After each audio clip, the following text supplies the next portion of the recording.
Et coucou la team Vierge, j'espère que vous allez tous et toutes bien. Donc guidance sentimentale pour le mois de mars 2023 pour le signe solaire, ascendant et lunaire. N'oubliez pas que c'est général, que ça ne peut pas résonner avec tout le monde. Donc ici on va retrouver votre partie, ici celle du partenaire actuel, potentiel ou l'ex-partenaire, votre lien spirituel, votre lien dans la matière, votre énergie, ce que vous avez vécu, ce que vous vivez, ce que vous souhaitez et l'action que vous allez porter dans la matière. Alors, on y va. Votre lien spirituel ici, il est à la reine de coupe.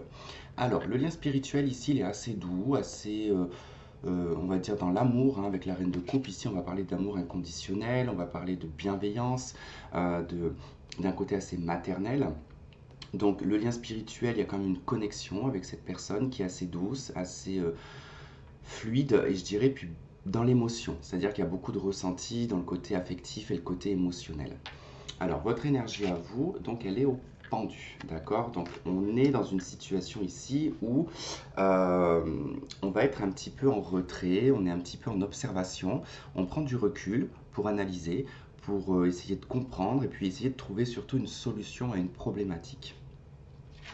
En face de vous, on a la carte de l'amoureux, d'accord? Donc c'est la carte du choix, des décisions, d'un engagement aussi, puisque la carte des amoureux ici nous parle de se décider, en tout cas à prendre une voie et de s'y engager pleinement sans avoir d'hésitation. Alors on voit que tous les deux vous avez une arcane majeure en énergie principale, donc c'est assez important. Vous êtes en retrait, je dirais, en prise de recul, de réflexion, d'analyse. Et en face de vous, on a une personne qui doit prendre une décision, qui doit se décider peut-être entre vous et une autre personne, ou qui doit, si cette personne elle est avec vous, doit peut-être aussi s'engager pleinement dans la relation. Alors, ce que vous avez vécu un 6 d'épée. Donc, vous avez vécu un départ, vous êtes parti d'une situation pour aller vers une autre situation. Ça nous parle ici de transition, cette 6 d'épée. Donc, c'est je pars d'un point A pour aller à un point B, mais je ne suis pas arrivé au point B, donc c'est vraiment transitoire. Il y avait un besoin ici de se libérer. La 6 d'épée, hein, elle est très combinée avec le côté des épées, le côté émotionnel, hein, avec l'eau, ici les épées qui sortent de l'eau. Donc ça parle ici des émotions, de votre part émotionnelle, qui est aussi un petit peu, comment dire, euh, rationnel. Vous voyez, c'est pas comme de se laisser envahir ici par l'émotion et de prendre des décisions sans réfléchir, pas du tout. Ici, il y a quand même la combinaison de l'émotionnel et du mental. Donc, il y a une situation que vous avez quittée qui n'était pas. Alors, c'est pas forcément d'avoir quitté quelqu'un, mais c'est peut-être aussi un comportement, c'est peut-être une situation professionnelle. Voilà, en tout cas, il y avait ce besoin de partir, ce besoin de s'éloigner, ce besoin de se vider la tête aussi peut-être, hein, ou de changer complètement de région pour certains. Alors, nous avons en face de vous l'as de coupe, donc on a quelqu'un ici qui a vécu l'amour, hein. Alors l'amour avec soi-même, l'amour peut-être pour une personne. Ici, ça représente sa coupe, d'accord? Ça représente son cœur, ses émotions, ses sentiments. Donc, soit on a quelqu'un de célibataire en face de, enfin, qui était célibataire en face de vous, un prêt ou prête en tout cas à s'engager dans une relation, à donner pleinement au niveau du cœur, ou alors vous étiez avec cette personne et il y avait peut-être une forme d'égoïsme dans les sentiments, d'accord? Peut-être que cette personne s'aimait beaucoup, était peut-être centrée beaucoup sur lui ou sur elle-même, pensait beaucoup à soi et du coup peut-être vous a un petit peu oublié, d'accord? Sinon, écoutez, j'ai envie de vous dire que cette personne, elle est pleinement, en tout cas, prête à s'engager dans une relation, hein. Si vous êtes célibataires tous les deux, voilà, on a quelqu'un en face qui a envie ici d'une relation sentimentale. Alors, qu'est-ce que vous vivez actuellement? L'arcane sans nom.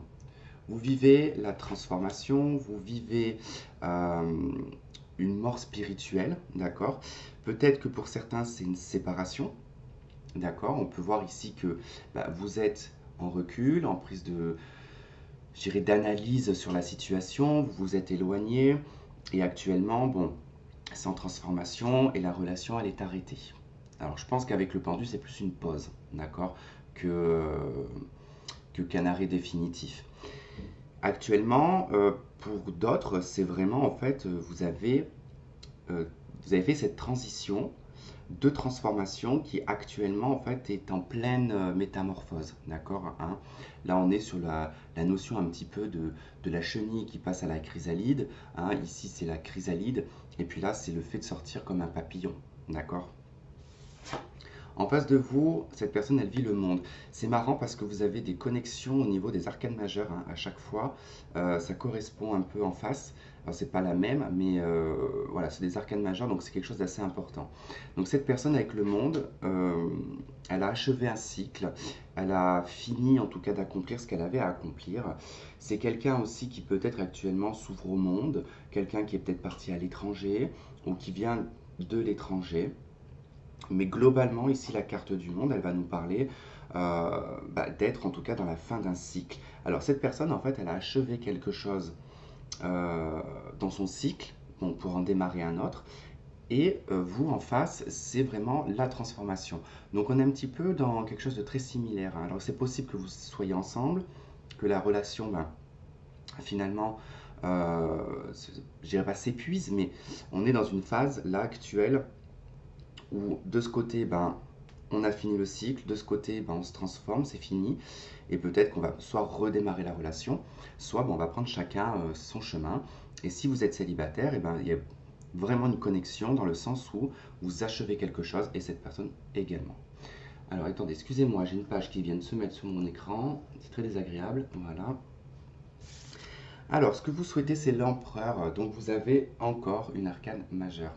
L'empereur ici, dans les souhaits, c'est vraiment de stabiliser les choses, d'aller dans l'action, de construire, de ne pas être dans la léthargie complètement, hein. L'empereur, en tout cas, c'est le patriarche, c'est le père, c'est celui qui construit, celui qui protège sa famille, celui qui va au boulot pour subvenir aux besoins de son secteur familial. Donc il y a ce côté quand même avec le chiffre 4 où on a envie de stabilité, on a envie de construire, et puis on a envie aussi de s'affirmer quelque part, on a envie de s'imposer, de s'affirmer. Alors même si les vierges, vous avez quand même cette capacité à vous affirmer, peut-être que il va falloir un petit peu plus s'imposer, d'accord? Avec l'empereur, c'est sûr que là, il faut vraiment poser les points sur la table et vraiment s'imposer. En face de vous, cette personne, elle souhaite le fou. Marrant, encore une fois de plus, arcane majeur. C'est quelqu'un qui souhaite ici être libéré, repartir sur une nouvelle base, un nouveau départ. C'est une carte aussi de transformation, le fou, hein, c'est une transformation choisie, voulue, pas comme l'arcane majeur qui est imposé par la vie. Mais là, voilà, on a le fou, cette personne, elle a envie de vivre, elle a envie de se libérer de beaucoup de choses, elle veut être dans la confiance, dans l'optimisme. Le fou, en fait, c'est un peu aussi une carte de lâcher prise, hein, quelqu'un qui a envie aussi de lâcher prise et de voir le monde, hein. Le fou, c'est un personnage qui a envie de découvrir le monde. Votre action, elle est à la reine d'épée. Donc communication, analyse, on va trancher, on va exprimer des choses. Alors ça va être très dans le mental, très réfléchi. Euh, c'est pas forcément spontané, pas du tout même. La reine d'épée, voilà, c'est vraiment le côté où je dois décider verbalement et même dans l'action, d'accord. Donc vous allez en tout cas faire une action ici qui va être de trancher, diriger et en tout cas fixer en tout cas un objectif, hein, parce qu'elle est très la reine d'épée, elle anticipe tout et elle va en tout cas faire en sorte qu'un objectif lointain, elle va faire en sorte en tout cas de programmer comment elle va obtenir cet objectif. Il se peut également que si vous êtes en couple ici, que l'action, hein, va être d'acter peut-être une séparation définitive, c'est possible. En face de vous, 7 de bâton, l'action elle va être à la défense. Cette personne, ouais. Donc en tout cas, reine d'épée avec vous et 7 de bâton en face, vous exprimez quelque chose, cette personne se sent agressée, se sent... ouais, je dirais, alors je trouve que ce mot agressé, je ne veux pas dire que vous êtes dans le mode agression, d'accord? C'est cette personne qui va ressentir ça comme ça, dans le fait de se sentir étouffé ou de se sentir accablé par des mots. Reine d'épée, et va tenter de se défendre tant bien que mal, en étant en tout cas dans, comment on appelle ça, c'est pas la susceptibilité, c'est pas ça que je veux chercher comme mot, sur la défensive, voilà. C'est quelqu'un qui va être énormément sur la défensive, hein, qui va se justifier, hein. Cette de bâton se justifie aussi, hein. Donc bon, Je sais pas trop ce qui s'est passé dans votre relation. Il se peut que vous ayez des enfants ensemble en plus. Donc, c'est vrai qu'avec la carte des amoureux, peut-être que cette personne a peut-être eu une autre personne ou un autre contact, d'accord? C'est peut-être ce qui a fait aussi cesser un peu la relation, hein, qui a peut-être épuisé un peu la relation et qu'on va tenter d'en discuter, mais ça va être plutôt dans la dispute, hein. Je vous le dis quand même, c'est là, c'est montré dans l'action quand même qu'il y a quand même de la dispute, hein. Au niveau du lien dans la matière, c'est la reine de denier. Ouais, bah, je pense que vous avez construit quelque chose avec cette personne en fait. Il y a quelque chose de construit, quelque chose d'établi, même des enfants, comme je vous disais avec la reine de coupe, hein. Reine de denier, c'est quand même les acquis, hein, ce qu'on a perpétué au fil du temps, qui a fait qu'on a stabilisé quelque chose. Et puis, ben, on va tenter peut-être ici de discuter de ça, de ce que l'on a mis en place pendant toutes ces années, ou un an, ou même 6 mois. Euh, voilà, je ne sais pas, je vais vous donner un exemple, mais par exemple, vous aviez quitté votre appartement pour vivre avec cette personne, vous aviez peut-être changé de travail, changé de lieu, de région, bah, peu importe. En fait, vous vous dites, voilà, bah, moi j'y ai perdu quelque part. Moi, ce que je voulais, c'était construire quelque chose. Et puis au final, je me retrouve dans une situation où je suis obligé de beaucoup réfléchir pour anticiper sur ma vie future, parce que bah, on avait établi des choses que maintenant n'ont plus lieu d'être quelque part. Bon, là, pour les célibataires, j'ai pas trop quand même de messages là, hein.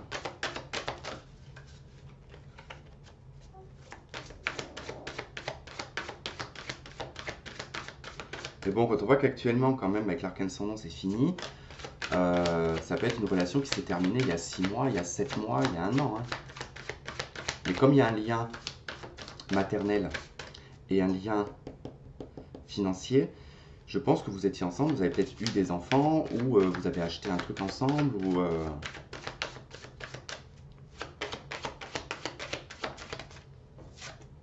Alors vous avez la chimie, hein, vous ressentez une forte attraction magnétique.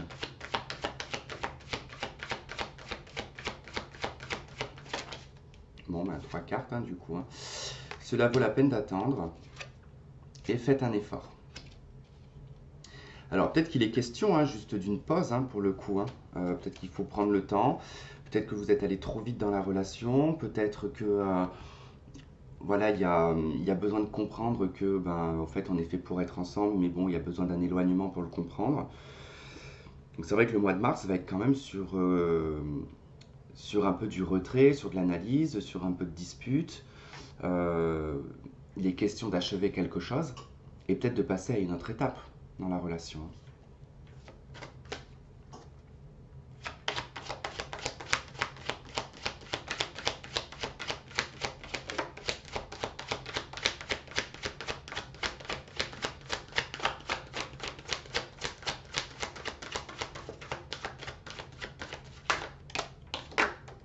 Ok. Nous avons l'abondance et nous avons la carte du retour. Donc c'est le retour en fait à l'abondance. Il y a le ressenti en d'autres decks avec l'invitation. Euh, on ressent bien que de toute manière, je pense que vous sentez bien que cette relation n'est pas totalement terminée. Vous, en tout cas, c'est vrai qu'aussi, par rapport peut-être au bordel que peut foutre la personne en face de vous, peut-être que vous mettez aussi beaucoup en retrait avec la reine d'épée et le pendu, de ne pas non plus péter les plombs. D'accord, hein, vous restez quand même assez diplomate. Euh, pour moi, avec la carte, cela vaut la peine d'attendre. Il y a un stand-by, d'accord. Pour l'instant, il y a quand même beaucoup de ressenti entre vous. Il y a un lien quand même, reine de coupe, reine de denier. C'est pas des cartes négatives, donc on n'est pas sur des liens négatifs. Et donc, il va falloir attendre que ce retour à l'abondance revienne en fait dans votre relation.